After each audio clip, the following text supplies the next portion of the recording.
Conceptos judíos. Bienvenidos a nuestro programa Conceptos judíos. Hoy hablaremos de Nisim o milagros. El término hebreo Nisim equivale al castellano milagros o hechos extraordinarios. En la Biblia tales fenómenos son también llamados maravillas y signos producidos por el Señor en tiempos de graves crisis. Se ha sugerido que la creencia en los milagros se basa en la tendencia humana a considerar como milagro todo aquello que le parece incomprensible o que su nivel de conocimiento no puede explicarse.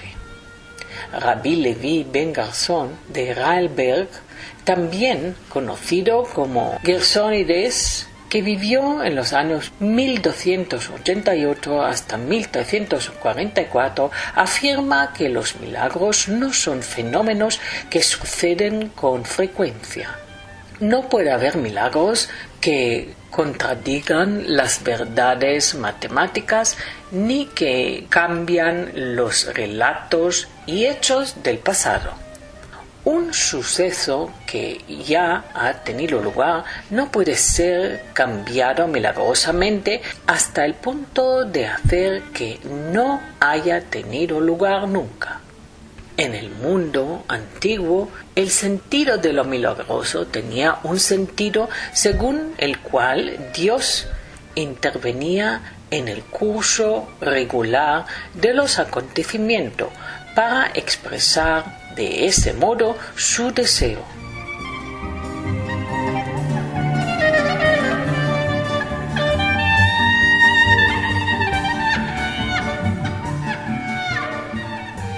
Algunos milagros bíblicos han sido considerados como fenómenos naturales, como por ejemplo las plagas de Egipto.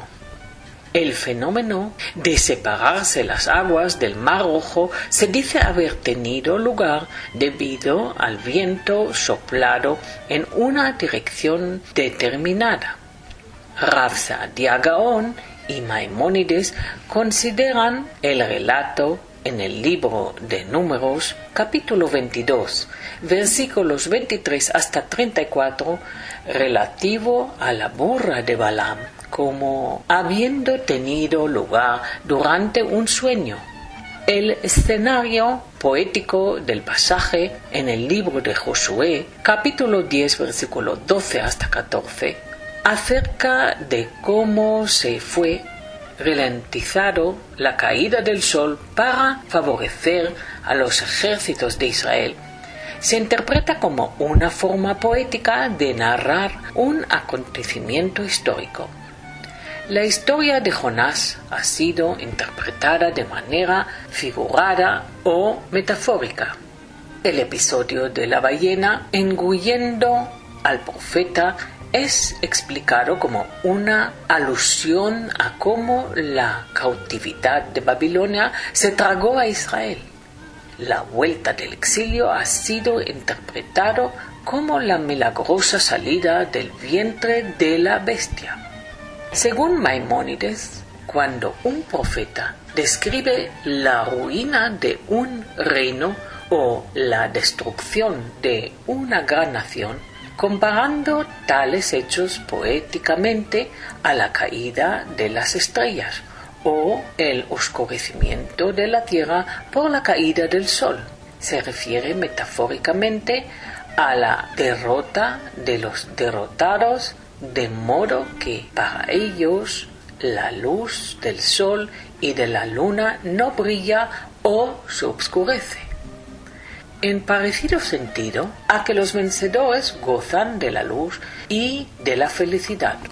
Los buenos momentos de la gente equivalente a que habitaron Sion y Jerusalén y no lloraron ya más.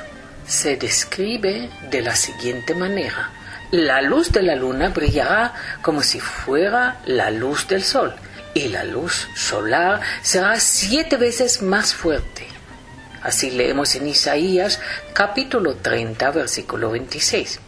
Hablando acerca del lenguaje figurado de la Biblia, Maimónides cita el libro de los Salmos, capítulo 77, versículos 17 hasta 19, referido a la muerte de los egipcios en el Mar Rojo. Las aguas te vieron y sintieron temor. Las profundidades temblaron. La tierra tuvo pavor y fue confundida. Maimónides afirma que un milagro no puede probar lo que es imposible de ser probado y que es útil solo para confirmar lo que de hecho es posible. Así podemos leer en su libro Guía de Perplejos, capítulo 3, versículo 24. No damos oídos a quien mediante milagros y maravillas busca refutar a Moisés, cuya profecía fue establecida no mediante señales, sino mediante revelación. Así podemos leer en Yad Yosetei HaTorah, capítulo 8, versículo 3.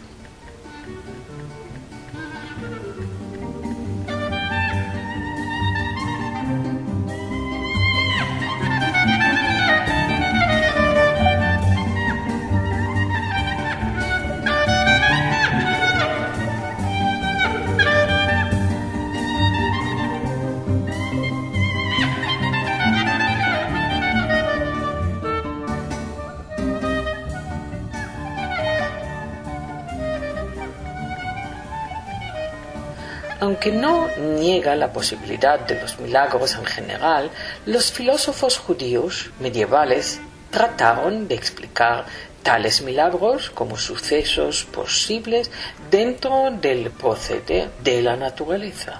Nachmanides Rambam, sin embargo, contiende acerca de que nadie puede compartir lo hecho en la Torá de Moisés a menos que crea que toda nuestra historia consiste en milagros.